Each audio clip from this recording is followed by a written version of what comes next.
Morning, everyone. Mr. Bernier is tweeting out, quote, "I like what I'm doing." He said, "Sorry for other people who don't believe like me, but we have the best ideas." And this is in relation to a National Post article that we're going to look at in just a minute. But first, I talked about Mr. Bernier's speech, and here's a link to the speech on the People's Party website, and it is written. It's not the full video of the speech. I want to highlight certain parts of it and just the end. So I'm going to read these parts, and then we'll look at the National Post article. It says, this is about halfway through the speech. He says, quote, "I hear people saying this time we really mean it. Either there are real changes or we will separate. After the defeat of the Meech Lake Accord in 1990, polls were showing a majority of Quebecers were contemplating separation. The no side still won in 1995 and nothing changed. Ottawa did not say yes to Quebec's demands. You could spend several decades trying to organize a separatist movement. It's a huge undertaking. I know people who have spent most of their lives fighting for Quebec to become independent. Moreover, if your logic is, let's create a separatist movement like Quebec to exert pressure on Ottawa, even though we don't really want to separate, you're not going to get very far.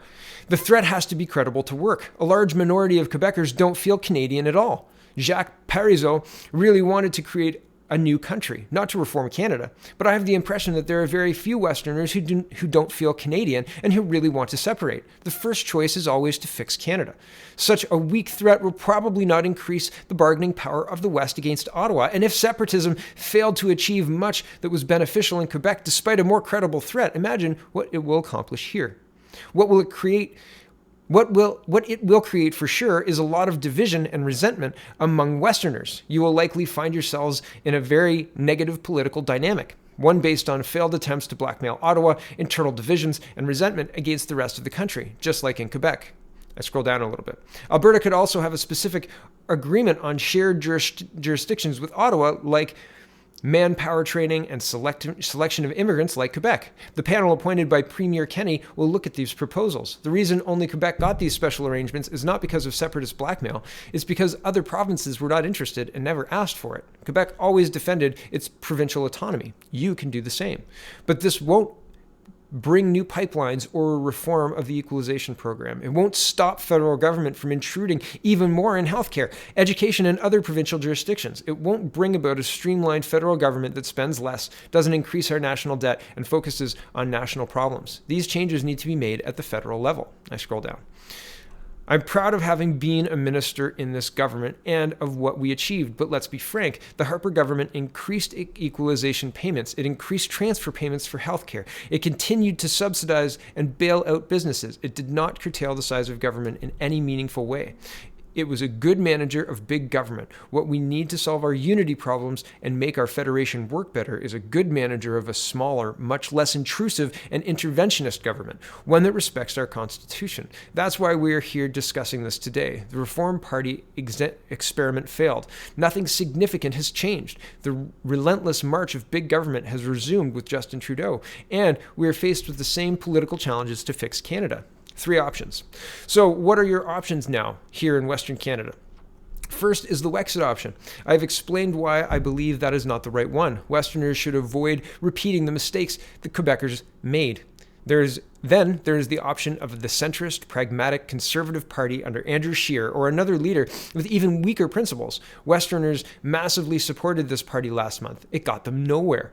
Even if Andrew Scheer had won the election, not much would have changed. Scheer's only program was to buy votes. He was promising more money for healthcare and would not have ended federal intrusions. He would not have reformed equalization. He would not have used the Constitution to approve pipelines. He would have adopted some kind of price on carbon and would have spent more money to fight climate change. He would have continued to spend almost as much as the Liberals and was planning deficits for many more years. And I'm not even talking about immigration, free speech, and all the other issues where the Conservatives essentially adopted the Liberal position. I know, the election campaign is over, but it's important to repeat all of this.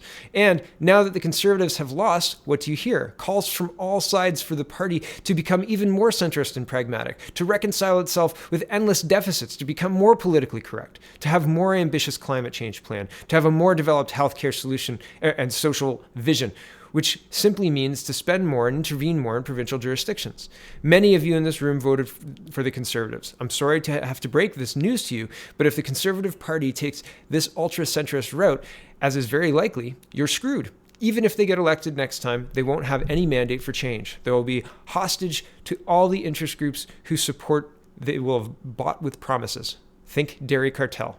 It will be Groundhog Day all over again. They may not even be good managers of a big government. Now, it may be a bit presumptuous of me to say this after last month's election results, but I still believe that the only option to fix Canada is the one offered by a principled party willing to propose bold reforms, like the People's Party, a national party that doesn't pit one region of the country against another, but rather sells these reforms as good for all Canadians. The People's Party offers you a way out of the bad policies that feed Western alienation. The People's Party would take away the reasons to flirt with separation. I was the only federal leader who was willing to use the Constitution to approve pipelines, and I said it even while speaking French in Quebec.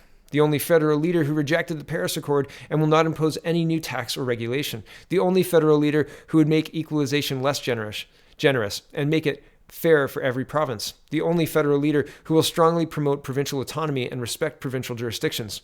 It's all contained in our 4 principles: freedom, responsibility, fairness, and respect. It may not be realistic in the short term, especially with our first past the post system that discourages new national parties with no concentrated regional base. But I don't see any other solution to the longer term. Canada is becoming an increasingly divided and dysfunctional country, and the re-election of the Liberals will make things even worse.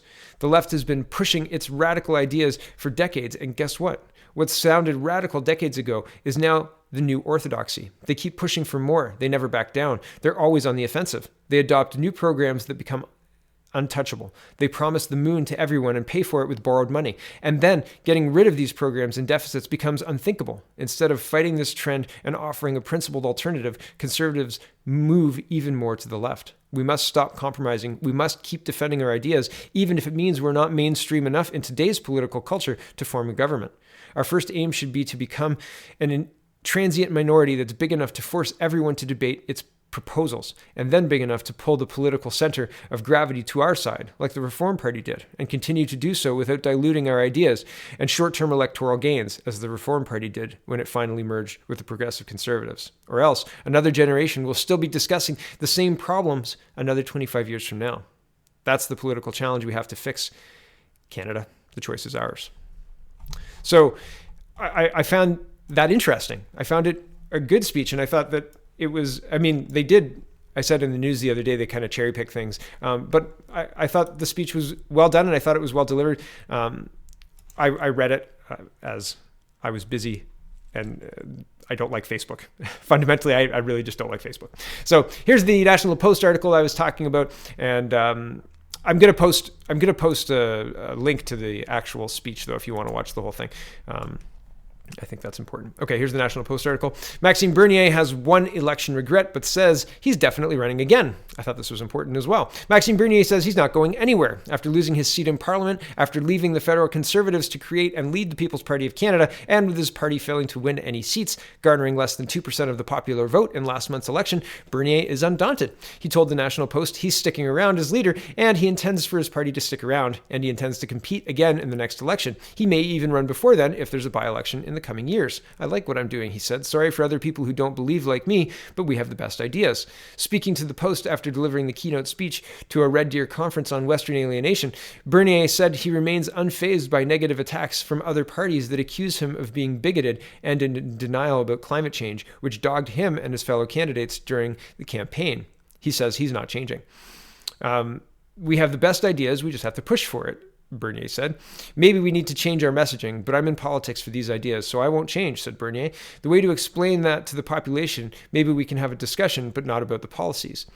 His party, which managed to run hundreds of candidates across the country, stuck to fairly traditional policies, mixing some populism with free enterprise ideas that have been successful in other countries, and even recycled some older ideas from the now defunct Reform Party.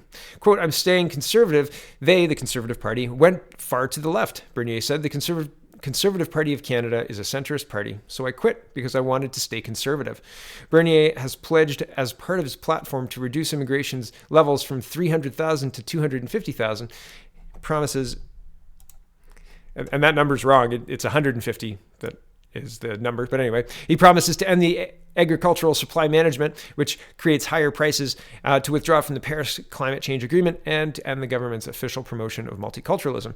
He points out that Quebec has long debated appropriate levels of immigration. There's nothing bigoted about it, he insists. The rest of Canada just needs to get used to talking about it. It's a normal discussion that we must have, said Bernier. You need to start at one point. It will be easier next time. I scroll down a bit.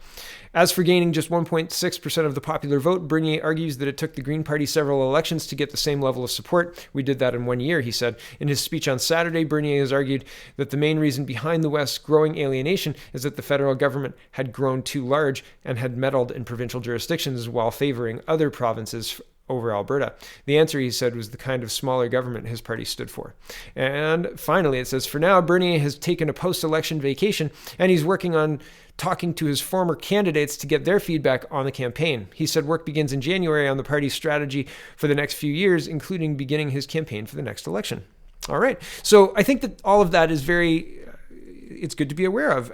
Parties take a long time. Incumbents have a huge advantage. Andrew Scheer didn't win, and Bernier, it couldn't have been Bernier's fault, with Bernier only garnering 1.6% of the popular vote, right? And Scheer won the popular vote, but he didn't win the election. And that's a problem for the Conservatives. And, well, I've talked about all of this before, but I think it's interesting. Post-election, where are we? Well, we're pretty much where we were before. Canada voted for the same thing, right? So we're where we were before. And there's a hint of change in the air, but just a hint, right? Do people want liberal light?